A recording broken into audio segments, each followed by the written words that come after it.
Hello guys, welcome back. Today we're going to talk about the newly suspended Nate Schmidt and his 20-game suspension. Vegas Golden Knights defenseman was tested positive for illegal performance-enhancing drugs, basically PEDs. Now the suspension will last for 20 games, but he'll be able to skate with the team. He'll just not be able to play any preseason games. He won't be able to skate or play on the ice then, and of course, in the first 20 games of the season, he won't be able to play. Now I must make the disclaimer with this video that Nate Schmidt is one of my favorite players on the Vegas Golden Knights and been one of my favorite players in the NHL since he's come into the league with the Washington Capitals. Now at age 27, he was one of the best Vegas Golden Knights defensemen, if not the best, throughout the regular season and both the playoff run. He really did show that. In the 17-18 season, he was phenomenal, had 76 games played, 5 goals, 31 assists for 36 points in the playoffs. He was really good as well. In his career, he's played 276 games, had 13 goals, 66 assists for 79 points. Now before his time with the Vegas Golden Knights, he never really got that top 4 opportunity like I think he should have with the Washington Capitals. Of course, he gets picked in the expansion draft by the Vegas Golden Knights, and the rest is history. He was one of their best defensemen, if not their best defenseman throughout the playoff run, throughout the regular season,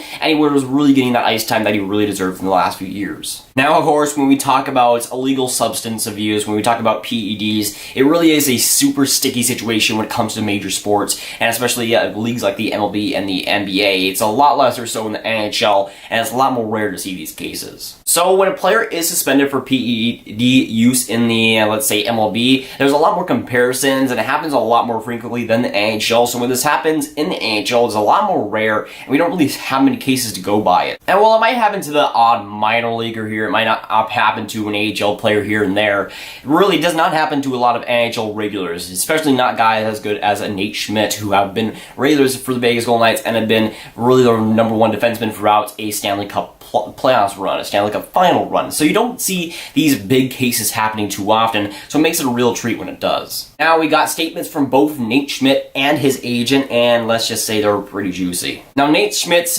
statement was pretty long, so we'll get into it. I'm extremely disappointed to learn that I have been suspended for a violation of the NHLPA Performance Enhancing Substance Program. The fact that I'm issuing this statement is surreal to me. I've only used supplements provided by the NHL team, and I have always been extremely careful about what I put into my body. Throughout my playing career, I have been tested numerous times, including twice last season. I have never before tested positive. I was utterly shocked to be informed that I tested positive for a microscopic amount of a tainted substance. Not only did I not intentionally take a banned substance, I could not have received any performance enhancement benefit from that trace amount that inadvertently got into my system at a level that was far or too small to have any effect. Low amount of consistent with environmental contamination that I could not possibly have prevented. He goes on to say, one of the experts in the environmental contamination who testified on my behalf at the appeal hearing described the amount of the substance found in my system, 7 billionths of a milligram, which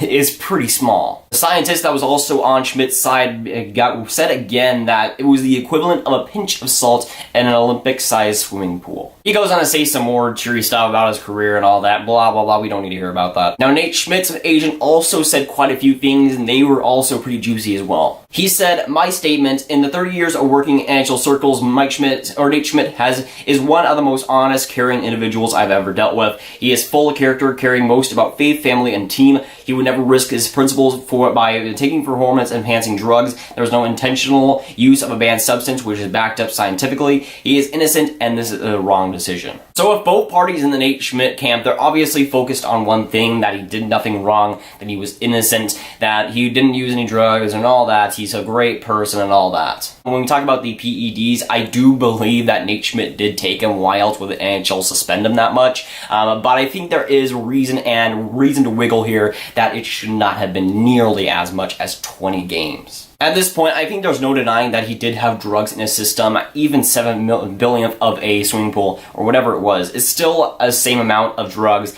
And while I don't really think that much would really affect his play too much, it is there, and it still did affect him at least a little bit. Now again, as I said before, these are very rare cases in the NHL. You see suspensions a lot more for the normal day hits, the normal day cross checks and all that, but you don't see them for PEDs. It's really quite rare in the NHL to see these, and so when it comes to the MLB, when it comes to the NFL, they're a lot more prominent, and with the NHL, they're just not really there. It's like every other year at this point. So while there's not a lot of suspensions to go on, 20 games. That is unbelievable and a terrible amount for a player that he had some drugs in his system, but it wouldn't have really mattered, at least in his play, I think. I mean, even that is so spectacular, microscopic, like Nate Schmidt said, that it wouldn't affect his play that much. But 20 games, in my opinion, is just quite harsh for him when he didn't do too much wrong. Now, I did some research on the longest NHL suspensions, and in the last decade, there's only been 2 notable cases of a player getting suspended for 20 or more games. Both times were Rafi Torres,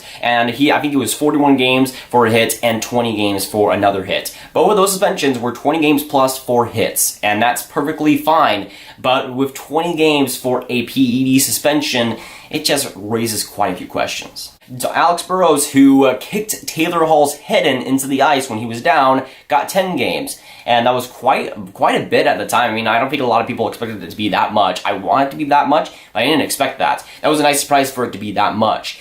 But 20-game suspension for a guy who had 7 billionths of a milligram of drugs in his system, 20 games. It also raises some questions on Schmidt's side, because why would he take that much or that small of a dose if it was intentional? And that's the thing. Why would a player take that little of a drug intentionally? And that's the thing that I think cycles into this. Why would he take that intentionally? Why would he take that small of a thing intentionally if he knew it was going to create some risk? If he knew that it wouldn't really affect his play too much? If you were a cheater, it would feel a little bit more plausible to maybe take some more, have that actually increase your play. But with Nate Schmidt, it wasn't really enough to do too much to him. So this is where it sparks the question, was this unintentional? And I think it might be. I think Vegas is quite the crazy city, and stuff does happen there. And I'm not accusing Nate Schmidt of anything, but stuff happens in Vegas. What stays in Vegas doesn't leave. So for me, I think this might have been an unintentional case to where maybe he was drunk somewhere, maybe he took some stuff. But when you take that little of it, and why would you really take that intentionally? That's my biggest question here is, with Nate Schmidt, I think all the cases do show that it was probably unintentional. It was on his part. He probably didn't take it on his consent. And I'm for sure in the party of, if he has drugs in his system, suspend him. And I think that was the good decision for the NHL. But 20 games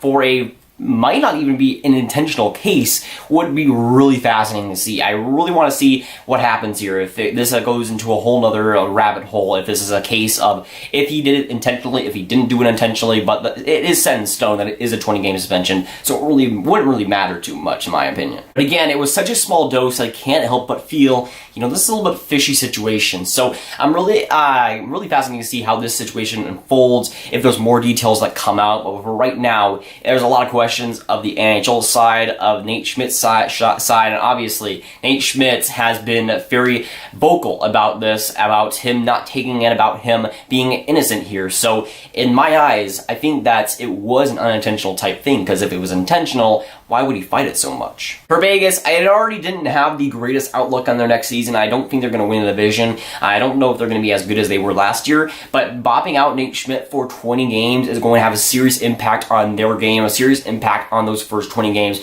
for not just Nate Schmidt, but for the Vegas Golden Knights. And I think that is a big worry for them and their fan base. It's going to be really interesting to see if Vegas makes a trade here, if they get somebody to supplement that for a little bit. It will be very interesting to see, because of course that's like 1/4 of the season. So for Vegas, it's going to be really interesting to see if they can rebound from that, if they can still play well and still be in a playoff position for when he comes back, and hopefully improve the team. And overall, I think this is a just bad situation for Vegas, and really a lose-lose for both parties here. For the Vegas Golden Knights and for Nate Schmidt, whether he intentionally took it or unintentionally took it, it'll bite them in the butt. And for these next 20 games, for the first 20 games of the season, they'll have their number 1 defenseman gone, which for any team will definitely hamper them. So I like to think that this is done and over with the PED use in the NHL, if there was any at all besides Nate Schmidt.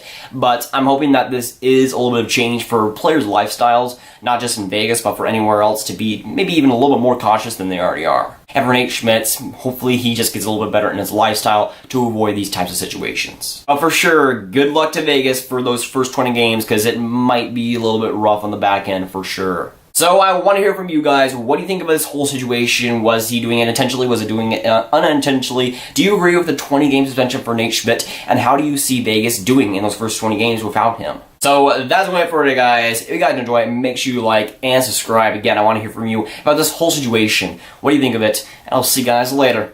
Goodbye.